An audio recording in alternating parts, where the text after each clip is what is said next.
An official watchdog has found that more than half of police forces in the UK are failing to investigate crime properly. The report says that forces have missed leads that could have solved crimes such as burglaries, thefts and assaults, you know, the bread and butter crimes, as well as failing to arrive at crime scenes promptly. Well, joining me now to discuss this is Brennan, former police officer and director of Law and Order.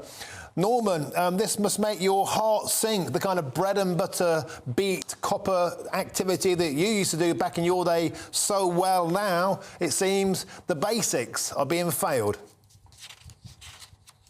Well, I'll be honest and blunt from the off here, Martin. The British Police Service is broken. The prison service is broken. The probation service is broken. Prisons are broken. The criminal justice system is not fit for purpose, and policing, we used to call it the thin blue line, because there was never millions of us, but there was enough of us to hold that line, and people saw the blue line. Today, that blue line is the invisible blue line. Frontline officers cannot cope.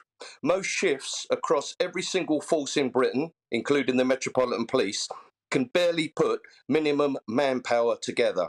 Officers are chasing their tails. They're like fire brigade policing. It's from one emergency to the next. They're pulled away. They're pulled in on rest days. They've got demonstrations to deal with, mental health issues to deal with. Hundreds of officers are off sick with stress. Hundreds of officers are on leave or working in the station on restricted duties because, God forbid, they've actually done, some of these officers, what the public want. They've got involved in a stop and search that's gone controversial.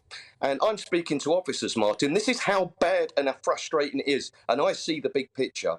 These officers are facing being at home for 2 or 3 Christmases, having already been cleared by their own force, but the Independent Office of Police Conduct insists on their discipline.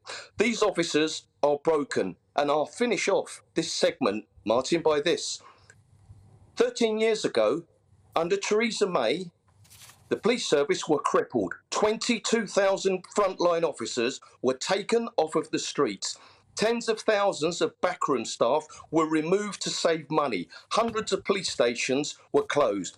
The few officers were asked to do more and cover the backroom staff. And do you know what happened, Martin?